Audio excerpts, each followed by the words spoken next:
Coming up this week on Sporting Journal Radio. I'm actually kind of surprised, Dan, at how many people were in support of having a crossbow available for everybody during the entire archery season. They'll still hit it. You'll just hook more walleyes. So what I've found is going to just a plain, no beads, no spinners, no nothing. Just plain 2 hooks.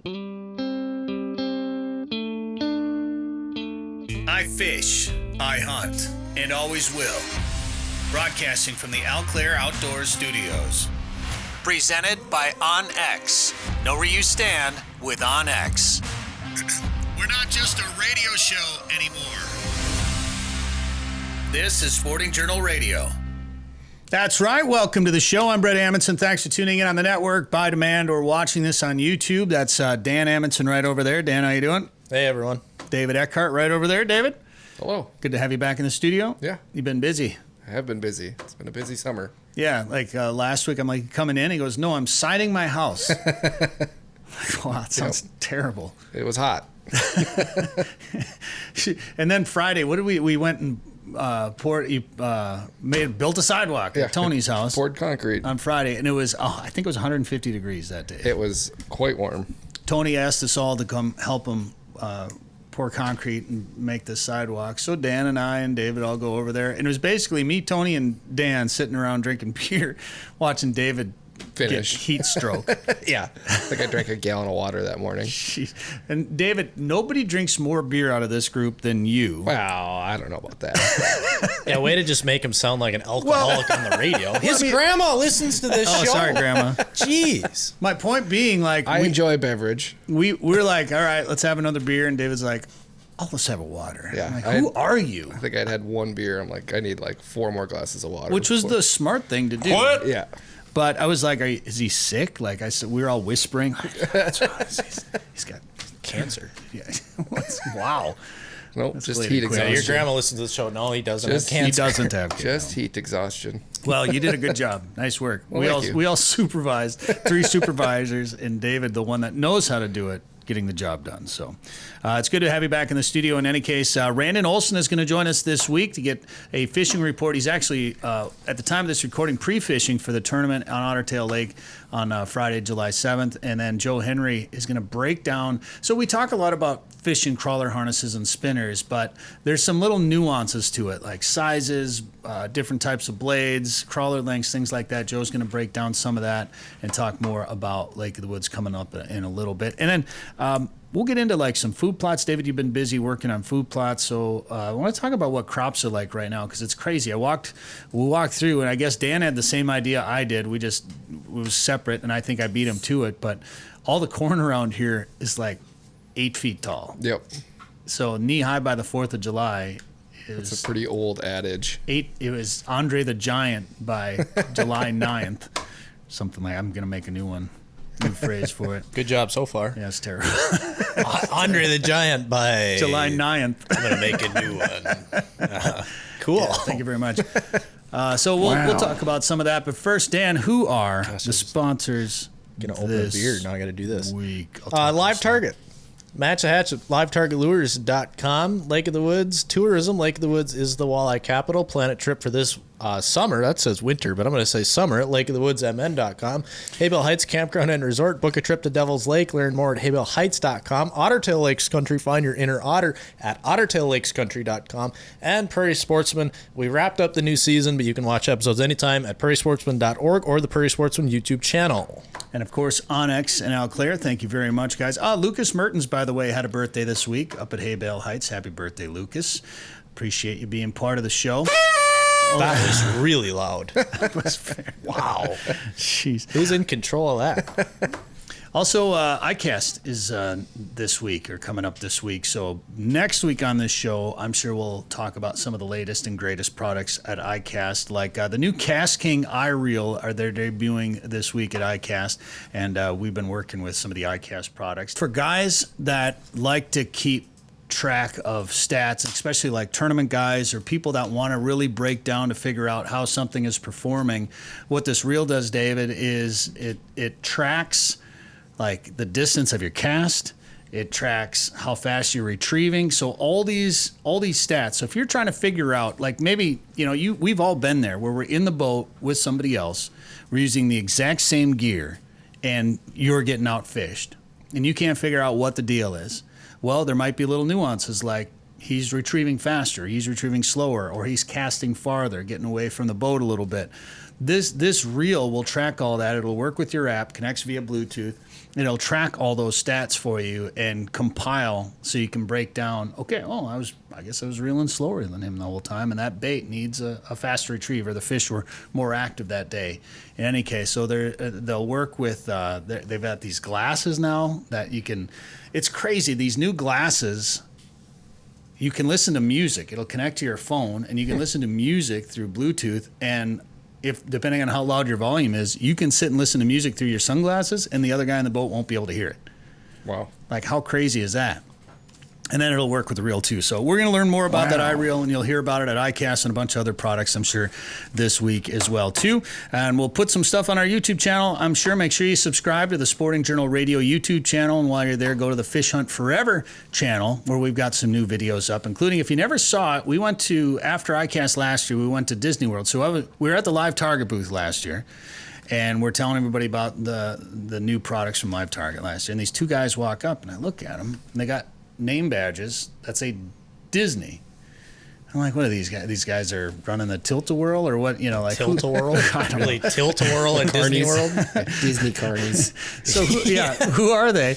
They're like, we got bass at Disney World. And I'm like, bass fishing at Disney World? That's a thing? So a couple of days later, here we are, Dan and I are walking through the Contemporary Hotel with fishing rods along with Dina Vick, and people with, like Mickey Mouse ears are staring at us sideways like, what is happening? And you walk through the Contemporary, and there's a lake right there and a big dock and marina, and we jump in a boat and went fishing with Paul, I guess was our guide's name.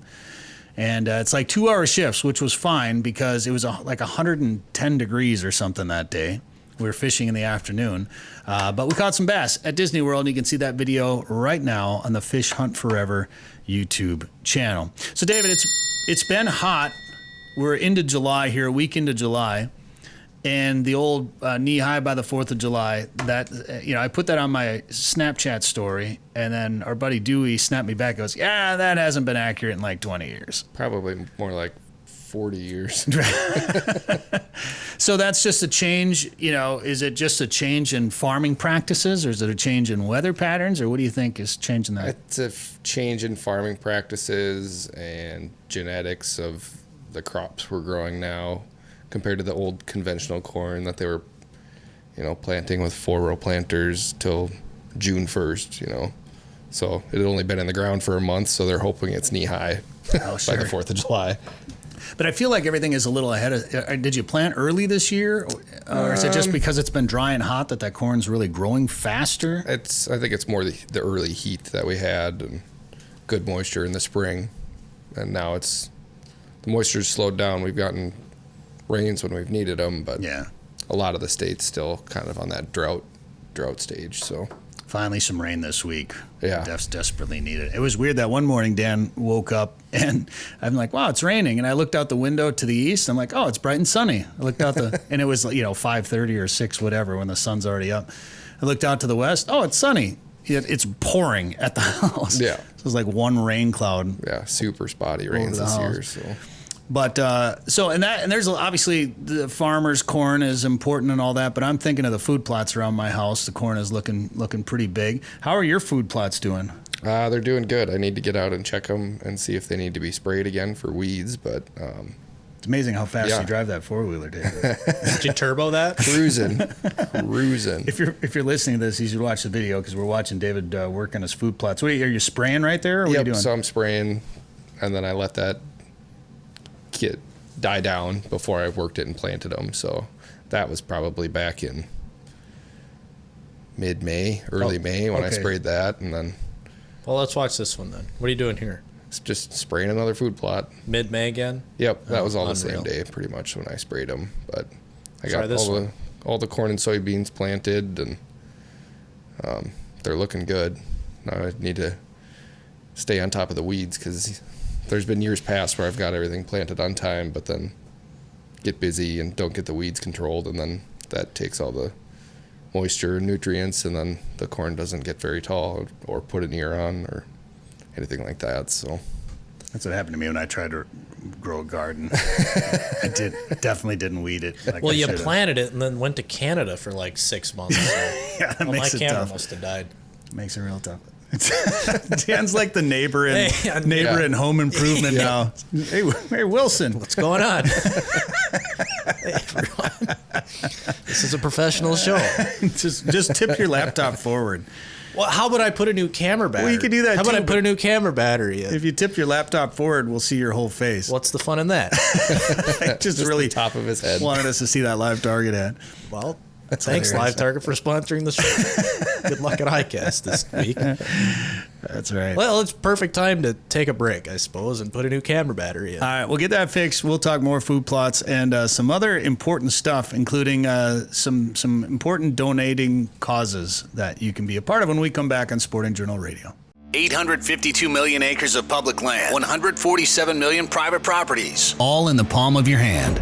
The #1 hunting GPS app just got better. With hundreds of custom map layers, 3D and topographic maps, you can easily scout on the road or at home before you go. And now you can get important weather details, CWD detection, and even know what crops have been planted where. Get the most trusted hunting GPS app ever made. OnX. Know where you stand with OnX. Kodiak, a North American waterfowl film, is coming to the Fish Hunt Forever YouTube channel. Well, I've been a sea duck hunter for about 30 seconds, and I've already got one that's probably going to go on the wall, so this is the coolest duck hunt I've ever been on. Presented by Boss Shot Shells, with support from Sitka and Beretta, and additional support from Eau Claire Outdoors, High Prairie Animal Arts, and the Association of Great Lakes Outdoor Writers. Watch Kodiak on the Fish Hunt Forever YouTube channel. We're back, Sporting Journal Radio. I'm Bret Amundson, along with Dan Amundson and David Eckhardt. And if you've missed any of our past shows, you can watch them again at sportingjournalradio.com on our YouTube channel, or listen to them if you just want to download them with whatever podcast app you use. Feel free to do that. A couple of weeks ago, we talked about kind of the crossbow controversy. Now that crossbows are legal throughout the entire season in Minnesota, we put that show out, and we had some interesting reactions. Like, I'm actually kind of surprised, Dan, at how many people were in support of having a crossbow available for everybody during the entire archery season. A lot more than I thought, and there's a lot of interesting feedback. You know, I don't think some people understood the fact that we're in favor of people with disabilities or youth or Yes. older hunters hunting with a crossbow all season. I think that's great. That's the way it's been. I think that's fantastic. The change was that now anybody can shoot a crossbow during the archery season. And the part that surprised me the most was the amount of people that came out and said, shooting a deer is shooting a deer. They're just killing a deer. It doesn't change the limits. So, okay, so we take that feedback. So, guys, should I take my 30-30 and hunt all archery season? Yeah. I'm just going to shoot a deer. Should I take my spotlight and go shine them at night and shoot my deer? I'm just shooting a deer, shooting a deer, shooting a deer. Who cares how you kill it? That was the phrase I heard the most. We have a TikTok account, actually, if you didn't know that. And there's a lot of feedback on the TikTok account of people saying that, well, they're just, who cares how you kill it? You're just getting out hunting. Well, all right, I'm just going to go shoot one at night with the spotlight off the road. How about that? Yeah. You're just killing your deer. Yeah, I'm just killing my deer. How about this? I'm going to put a weighted treble hook on and go snag a bunch of fish and keep my limit. Just keep my limit. Yeah. So it's an interesting conversation, and I know we've heard this from a lot of people too, that saying, well, it's not going to change how many deer get shot. It's going to change when the deer get shot. I call BS on that, because people still saying, well, people are just going to shoot their deer. They're shooting their deer no matter how they do it. That's true if you think that everybody who deer hunts fills their tag. They don't. We have how many hunters in Minnesota? 500,000? Do you really think 500,000 deer get shot in Minnesota every year? No, not even close happening. No, I don't think there was even 200,000 deer shot last year. I think it was like between 150 and 200,000, and out of close to 500,000 tags sold. So buying a tag doesn't guarantee you a deer. No. And the whole idea of a 4-month archery season, or 3.5 months, whatever it is because it's harder to shoot a deer with a bow, even a compound bow. It's still harder to do it. So that's why you get more time to do it. It's a little bit easier with a muzzle loader, so you get a little bit more time to do it. It's real easy with a shotgun or rifle, so you get a short time to do it. Crossbows are going to be easier than archery. not as easy as a gun. So in my point, you put it right there in the middle. That's why I've always been a proponent of a special season, similar to like a muzzleloader type season, to match the efficacy of the weapon. Again, like Dan said, we're not against people using crossbows that are over, over 65? 60 is the limit. Or having, some sort of physical disability. So what you guys were talking about that, David, recently, weren't you? Crossbow usage? As far as the change? Yeah, but, I mean, what have you been hearing from people? Yeah. I don't know. I've seen a few guys that have switched. Like, I'd get a Snapchat, somebody's sighting in their crossbow, I'm like, wow. Already? Oh, yeah. Oh, really? They're excited about it. They're excited. But Well, because they're going to have 4 months to shoot a deer at 100 yards. They already bow hunted. Yeah. So it's like, I mean, you're going to have some people that switch, I think. But don't you think those people, I mean, they may kill a deer anyway, but now if that 12-point buck comes within 80 yards that they wouldn't have shot at with their compound, they're going to have a crack at it with a crossbow. That's true, but I don't know. The guys I've seen switch Do you want to fight, were David? already We're bow going outside hunters. right now. That David's definitely bow going to win. hunted, It's not even close. The other thing, I think it's going to be, I think people are going to do it right away. It's like the first 2 weeks of duck season. Everybody goes, and then they get burned out, and then something else comes, pheasant opener comes along. And I think it's going to be busy for the first 2-3 weeks, and then that October lull is going to come, and people are just going to be burned out. And they might kill a lot of deer in those first 2 weeks. They could. It's like pheasant hunting. When the conditions are right or the crops are out that first week of the pheasant season, a lot of pheasants die that first week when the conditions are right. But I don't know how many people are, even if they go buy a crossbow, are they going to be that serious about their scent control, noise?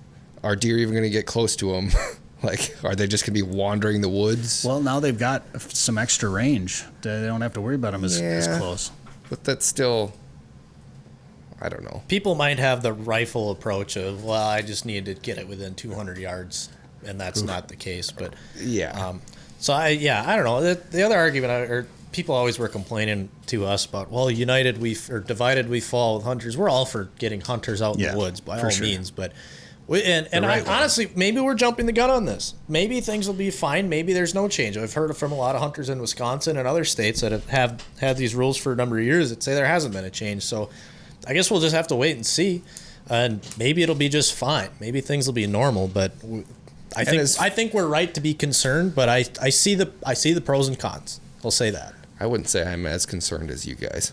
Well, and here's the other thing is if the majority of hunters want it in Minnesota, I'm not going to argue with you. I'll argue with you, but I'll put up with it. Well, yeah, I mean, I'm all for the greater good too, but I'd like to see.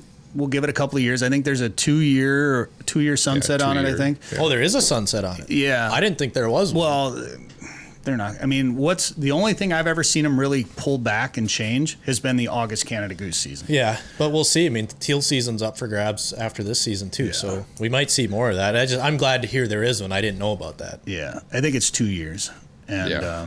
but yeah, we'll see. Well, I suppose they'll have to vote on it next session or whatever. Right. So we'll see how much the Crossbows company pay in 2 years. That's right. Maybe they'll run out of money.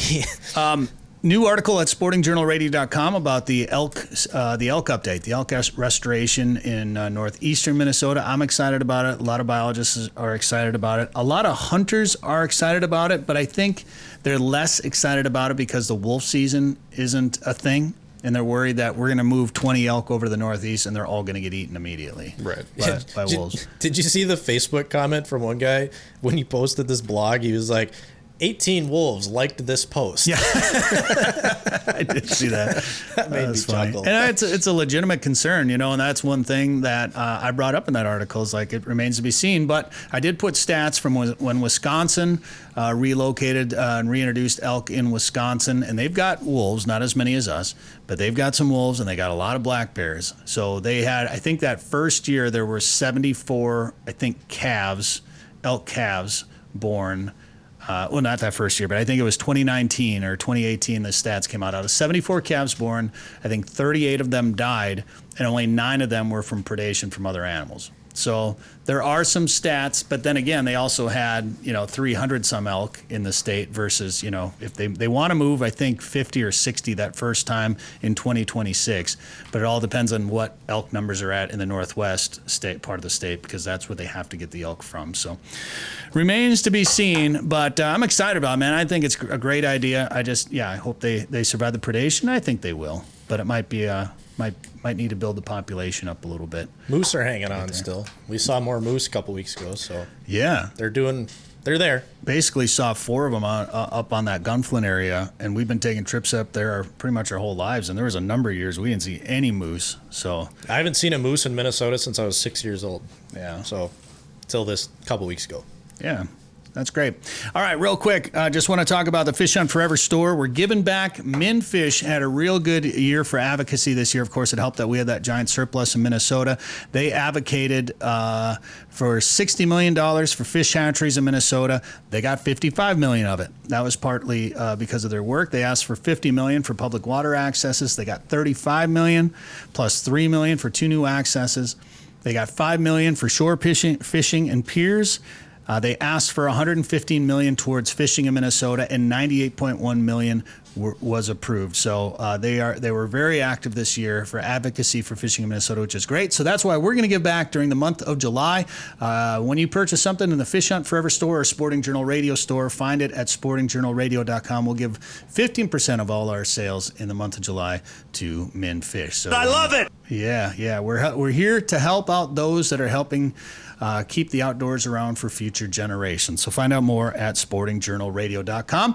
And more fishing talk coming up. Joe Henry and Randin Olson all on the way. Live Target, the leader in Match the Hatch, is back with new lures that also match the action. Introducing the Live Craw. The Live Craw is irresistible to bass, walleye, and other freshwater species. FTech's winner, the Ultimate Frog, looks and acts just like a swimming frog. With an exposed ultra-point mustad hook and replaceable legs, the Ultimate Frog has 2 styles, 2 sizes, and 8 colors. And iCast and FTech's winner, the Live Shrimp, mimics a fleeing shrimp for saltwater anglers. Coming soon from Live Target.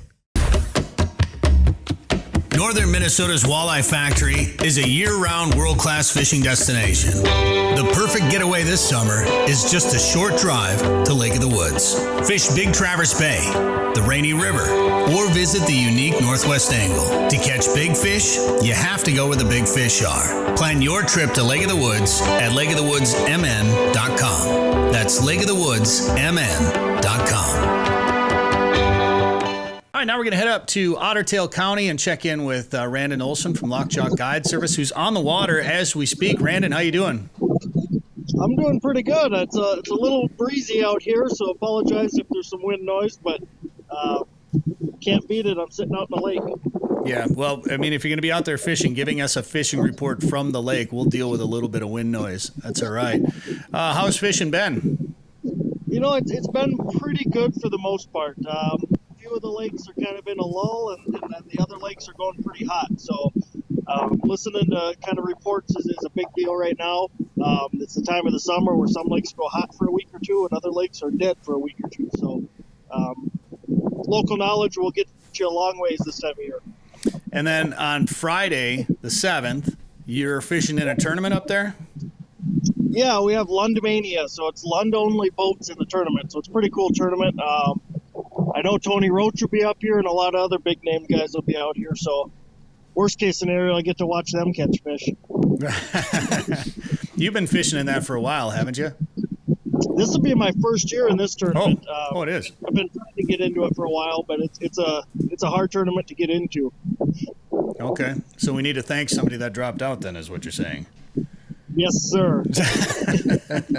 Somebody sold a Lund. You know that lake pretty well. They were probably just trying to keep you out of it. That's probably what happened. Well, after so far today, they don't have anything to worry about. So you know what's going to happen, Randin, is you're going to get into the tournament about 2 hours in, and all of a sudden all these other guys are going to see you catching fish, and pretty soon you're going to see guys trolling cranks at 4 miles an hour in 3 feet of water all around you. I think people look at me a little too stupid yet for that. Have you been chasing them fast like that, or what's been your go-to? My go-to on the lakes that have been kicking fish out here, my go-to has been a plain 2-hook crawler rig running over top of the weeds. We have a lot of pike, a lot of perch, a lot of bluegills, a lot of bass, things like that in our lakes. So what I've found is going to just a plain, no beads, no spinners, no nothing, just plain 2 hooks on a 4-foot snell and an 1/8 ounce bullet weight. Interesting. And just pull it right over the weeds. You'll still get a panfish here or there. You'll still get a pike here or there, but the numbers of so-called junk fish go way down when you take all the spinners and glamorous stuff off of that line. Yeah, by that you mean pike, I think. That's what you're saying. Yeah. So, so are you running at kind of the same speed as you would if you had a blade on, or you go a little bit slower, or what do you do? No, pretty much the same speed. The thing I think that a lot of people lose when they're pulling spinners and stuff over weeds is the weight isn't the most important part. It's your speed, and your speed can vary. You know, I'll fish an 1/8 ounce bullet weight down to 15 foot of water if I need to. So it's all just dependent on your speed. Generally, I'm at a mile an hour with it. Anything 10 foot or less, I'm usually running right around a mile an hour. You get a little deeper, you got to slow down a little bit. If you go a little shallower, you got to speed up a little bit. But Interesting. For the most part, that mile an hour is a pretty safe starting spot. So you said an 1/8 ounce bullet weight. Yep. So versus like running a bottom bouncer or something too. You like going smaller and lighter like that. Yeah, when I'm fishing in and around the weeds, I do. And I think the hardest part for most people when they're pulling something like that is to get over the fact that you're not going to touch bottom. Yeah. You're not going to touch. You know, the whole idea of this is to run in that top half of the water column. Even if you're in 12 to 15 foot of water, you only want to be 6-7 foot down. Because you're trying to get above the weeds. Correct. Yep. And that's the hard part for a lot of people. Same with like running a 16th ounce jig. You know, we're so conditioned to feeling bottom and feeling those weeds. We're pulling it over top and not feeling anything. You just have to trust the bait's in the right spot. So how are you, I mean, unless you're using your live scope, which I'll get into more here in a second, how do you know that you're running 6 feet down or that you're running? Are you waiting till you feel the tops of those weeds, then just lifting it up a little bit? By now, it's all just experience. I know about how far back I am and kind of where that bait's running. But when you're getting into it, the best thing you can do is a good cast out and slowly let out a little bit of line at a time until you start ticking weeds, reel in a couple cranks, and you're there. Yeah, okay. For the most part, a good long cast, 50 to 60 foot behind the boat and start trolling right away, you'll be right in that ballpark. So when you're in shallow water, those fish are all feeding up and out in front of them. So being right on top of the weeds isn't a necessity. You can be a few feet above them. So I have to give you some credit. I caught a 30-inch walleye up at Lake of the Woods a couple weeks ago. Wow. Yeah, I know. I just want to keep saying it because I just like saying it. But Dan was running the boat, and we were running 2 live scopes. He had his up on the front on the trolling motor, and I've talked about this a few times on the show, so kind of repeating it for some of you, I'm sure. But and then I've been running my live scope off the back, and part of this is after muskie fishing with you, and when we were trolling suckers, and you were pointing the live scope back to see what those suckers were doing, how they were running, and to see if muskies were coming up off the bottom to chase those suckers around a little bit. Well, that kind of gave me the idea, and I'm sure I'm not the first person to do this by any means, of course, but we were pulling spinners, and I turned my live scope around, and I could watch my spinner, and I knew exactly where it was in the water column. And then if we were running over structure at all, and the depth was changing, I could lift that bottom bouncer up. Instead of just feeling the bottom change, I could lift it up because some of those spots were pretty snaggy. And I eliminated a lot of snags by being able to lift up over the top of those. And a lot of times I'll see the fish come. And here in the last couple of weeks, I've seen a lot of fish before I've caught them on the live scope when we're trolling. And to me, it just kind of, my mind just like, it blew my brain a little bit when that happened. So now I can't troll without a live scope pointed backwards. You ruined me, Randin. It is pretty amazing just how much more you can learn by watching those fish interact with your bait.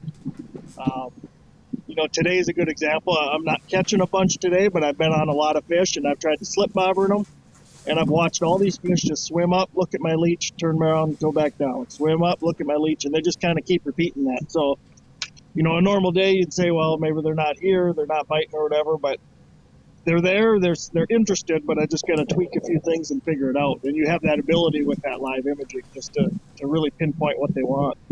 Are you using that while you troll, pointed backwards? I'm not using it currently. Well, I've got it on, but right now I'm just running a bottom bouncer down a break line, just kind of more or less scouting. I'm looking for pods of fish more than anything, but a lot of these shallow flats, which is a big thing, in the summertime, that kind of gets overlooked, and we've talked about it a bunch, but fish like to be shallow, and when you're up in those shallow flats, you can't beat a live imaging sonar system up there. You know how many fish are there, you know where they're sitting, you know what they're doing, you know if they're hungry or if they're lazy or what's going on. So it's a big plus. It's definitely changed the way we fish. All three of us here in this room all have live scopes, and David, when you got yours, do you use yours in the open water? A little bit, yeah. Has it changed the way you fish? Yeah, it's another tool, is what it is, and like Randin said, you can see how the fish are interacting. That's the best part. And if you need to change something, you're able to change it. It's also really frustrating when you don't always catch the fish. Yeah, when you watch fish after fish come look at your jig and not hit it. Yeah, but at least you see that, and then you can change up if you need to, or try something a little bit different. And it doesn't always matter, but it's definitely changed the way we fish. And Dan and I have found walleyes that we wouldn't even known they were there without being able to scan out 60, 70 feet, because we'd see pods of fish that wouldn't let us get close to them. They'd keep scattering as the boat got close to them. So if we were trolling, crankbaits or spinners or something, we might not even touch those fish. They might scatter and go around us, but being able to see them, set up on them, and pitch into them has kind of changed things. And Randin, now that you got this tournament coming up, you've seen it in the muskie tournaments. They've banned live scopes. How do you feel about live scopes in walleye tournaments? Completely honest, I see both sides of it, and I guess if it were me making the decision, if you're going to ban live scope, you better ban mapping too, because mapping is done more to hurt/help our fisheries than any of this other electronic stuff altogether. If you think of it, if you had live scope but you didn't have the GPS mapping, there'd still be a lot of untouched fish in the lake. When you put the two together, there's not many places left to hide. So they said the same thing when side imaging came out, that it was too much, but we're going to keep going forward. Another 5 years, we'll have something else that we'll try to ban for a while. So, well, I think it comes down to more as an individual sportsman and how you treat the fishery and how many fish you keep and how you handle the fish and how much pressure you put on them, because I love it. I absolutely love my live scope. I don't want to fish without it. Who was that? I was just talking to somebody about it, and I said it's like ice fishing. You wouldn't go ice fishing anymore without some sort of sonar, some sort of electronics. I'm the same way with open water fishing now. I want to use my live scope every chance I get. Yeah, my first fish I caught today was 10 feet down over 50 foot of water, and it was a beautiful little 19-inch walleye. So why he was out there, I don't know, but I spent the next 4 hours sitting out there. That's great. All right, Randin. Well, good luck in the tournament. Some of you listening on the radio, the tournament's already taken place, but if you're watching this on YouTube, you might be watching it as the tournament is happening. So good luck out there. And if people want to, have you guide them for a day of fishing or two, what should they do? Best thing to do is just give me a call at 218-640-0158. Otherwise, you can check us out at lockjawguideservice.com or on Facebook. LockjawGuideService.com. Randin Olson in Otter Tail Lakes country. Randin, thanks for the time today on the show. I appreciate it, gentlemen. Thank you. Did you know there are more than 1,000 lakes in Otter Tail County? Yep, and I'm going to fish as many as I can. I'm an outdoorsy otter. Nothing beats a full day of fishing for me. The lakes of Otter Tail County give me plenty of options to lower my boat and snag the perfect catch. Not an outdoorsy otter? No problem. Otter Tail County has something for everyone. You just need to find your inner otter. To find your inner otter, go to OtterTailLakesCountry.com.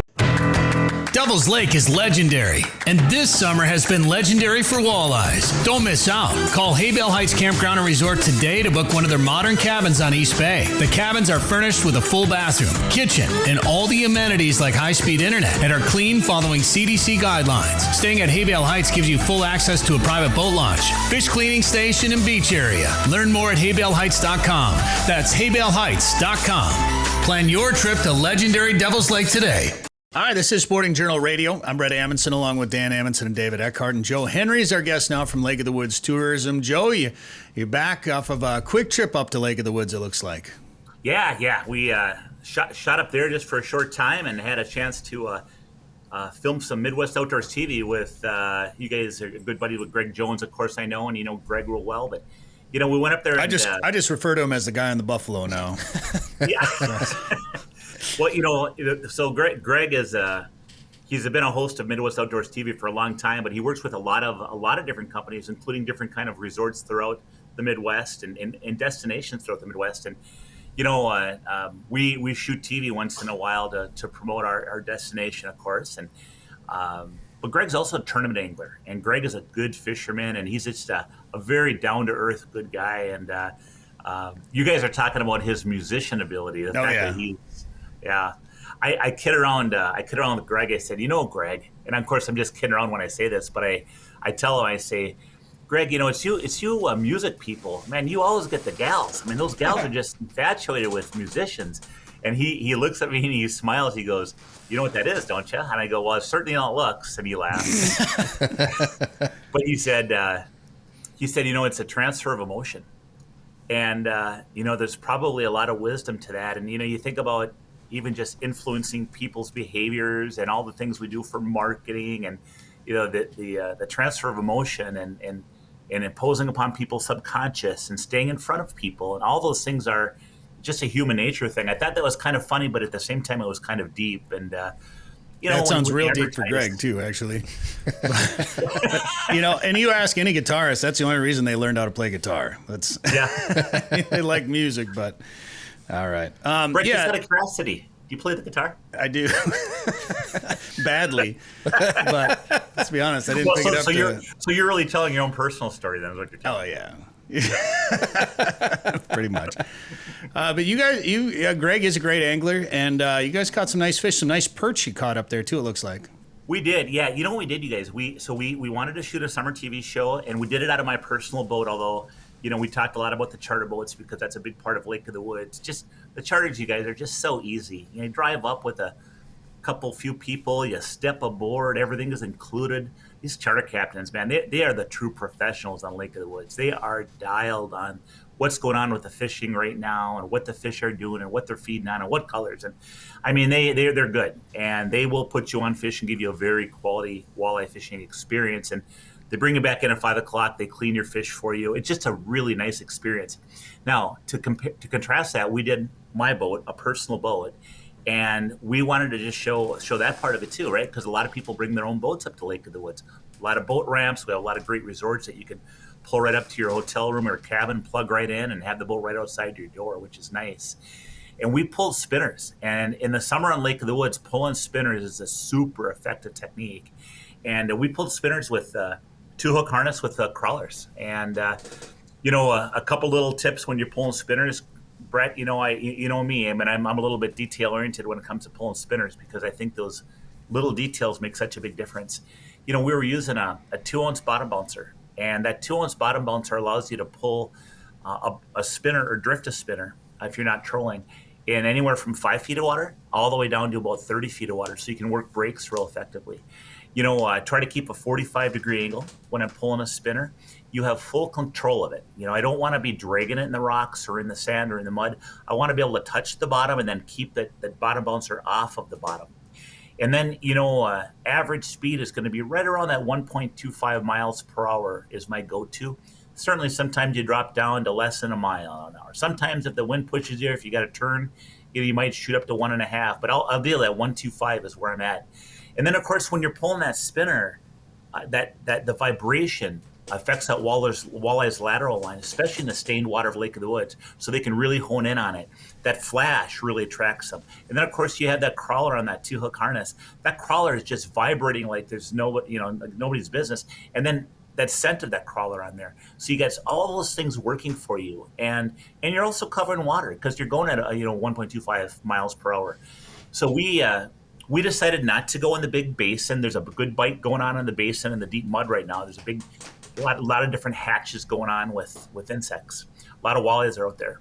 But we decided not to compete with the hatch. So we went a little bit shallower and found some rocks. And there's walleyes feeding on bait fish and crayfish and things like that in different parts of the lake. And we were fishing anywhere from 8 to about 22 feet of water. And really, really caught some nice walleyes. Big fish for us that day was 27 inches. We caught a lot of nice eaters. We got some slots, caught some saugers, a couple jumbo perch. But we got a couple of perch that were just freaking tanks. And that's kind of the way it is on Lake of the Woods. If you get perch, you normally get big ones. You don't get a lot of them, but when you get them, they're normally really big. So really a nice day in the water. What do you think happens, Joe? Do you think all the small perch get eaten quite a bit? There's probably a big forage base for those walleyes that every once in a while one survives and just decides to get giant. Because you're right, it's like if you catch a perch, it's always a big one, but it's usually only one or two. It's just usually a small amount, but they're usually really nice fish. Well, I've asked the DNR that question too because it's a good observation. It's funny. They tell me, they said, man, when we're seine netting up in the sand, they seine net for the young of the year walleyes and young of the year fish, but then they also get a lot of bait fish and stuff. They said the number of small perch we get are just huge. So I almost wonder if those small perch aren't just living in different areas, not where we're walleye fishing, but rather they're living in the bays and they're living shallow to not get eaten, Well, and that's a good point because you think about Lake of the Woods as a body of water. You got muskies in there, you got lake trout in there, you've got all these crappies, you got all these different fish. Yet when you're fishing for walleyes, you seem to be in areas that hold walleyes more than they hold some of those other species. I think it's probably a predation thing. And those perch can, when you go into some of the bays and some of the different things, you start catching smaller perch. And that's where I've seen them. But I think it's probably that. Perch, to that notion, though, I'm like, are there really that many perch in Lake of the Woods? And talking to the DNR fisheries, they're like, man, when we do our seine netting, we see just gazillions of them. And they do think a lot of those get eaten up, but then some of them obviously survive because we got, a big perch. We got a nice population of big perch in the lake. When it comes to those spinners, too, you will change up your sizes a little bit? Yeah, great question. So for people that aren't real dialed in on spinner sizes when you pull a spinner. When you pull a spinner now, you can buy a lot of good spinners, snelled spinners right off the shelf. We normally, when I'm pulling a crawler harness, I normally use a 2-hook harness. And what I try to do is put that crawler on that spinner. And then if I have a real long piece of tail hanging off, I'll pinch it off to about 2 to 3 inches. That way you're going to hook more walleyes. They'll still hit it. You'll just hook more walleyes. But you asked about the spinner, and the reason I mentioned purchasing them off the shelf is you can buy spinners that are all set up for you, or you can buy some spinners that have that quick change clevis. That quick change clevis allows you to change the spinner color and the spinner size. So I have trays and trays of spinners that are different sizes and colors. And to give you an example, a number, my go-to, if you ask me of all the spinners, Joe, what number one spinner would you pull? And everywhere. And to me, that would be a number 4 Colorado, which is kind of a round blade, a deep cup hammered gold. That would be my go-to. And there's your hammered gold spinner that Danny's showing on the screen right now. And there's so many good, you go up to Lake of the Woods, you got Tom's Tackle, makes spinners up there. That's kind of a go-to up there. A lot of the charter boats use that. But boy, between, Rapala or VMC and Northland and Lind, everybody's got a snelled spinner, and they make some really good ones now. I love using that fluorocarbon line. It disappears in water, so I feel like I can get away with a little bit heavier line. I personally tie my own spinners. So when I tie my own spinners, I use 15-pound fluorocarbon. I usually use about a number 2 octopus hook. A lot of spinners are tied with a number 4, which is a little bit smaller hook. And then, of course, you want to use enough beads or a combination of beads and floats so that when you put your blade on that clevis, it's not touching that top hook. You don't want it covering that top hook because you could, that could get in between the fish grabbing that spinner and that hook to hook them. Did you see? Sorry, Joe, did you see Jason Mitchell posted, I don't know, a week or two ago, I guess now it was, when he's running spinners, he'll take his back hook, he'll run it through his plastic or his crawler, he'll use like a artificial crawler. He'll run his hook through it and all the way through and actually pull the line through and let that back hook just dangle back there. Oh, interesting. No, I have not done that. I've not seen it. I'll have to take a look at that, actually. That's good information. And Jason Mitchell's a heck of a fisherman. He's a good guy. And, if he's going to put a tip out like that, I'm going to take a look at it. I can tell you one tip I do use. No, I didn't use on Lake of the Woods. We just use live crawlers. But when I'm fishing, there's two instances when I'll use a fake crawler. One is when I'm pulling through weeds. If I'm pulling through weeds and I got to snap it out of those weeds once in a while, you're going to snap your crawler off because they're kind of delicate. Then I'll use a fake crawler on a spinner. Another situation is when I'm in a situation where there's a whole bunch of perch or sunfish that are going to just eat your crawler immediately. Mm-hmm. And there's actually a third scenario, is that when you are fishing up at the northwest angle and you want to go travel by boat into the Ontario side of Lake of the Woods, you're no longer allowed to bring any kind of live or frozen or dead bait across the border. So most people are using just artificial plastics for jigging and artificial crawlers for pulling spinners up there. And I tell you, there's a lot of products on the market that you can use. Berkeley's got some good products and others. The one product I really like using, and I'm not endorsed or anything, I'll just tell you straight up, but is Uncle Josh Pork. Uncle Josh Pork rind, they got an Uncle Josh Pork night crawler, and I'll take that 7-inch crawler, Canadian crawler, and I'll cut it in half with a scissors. It's like leather. It's tough. It's got this juice on it that's just slimy.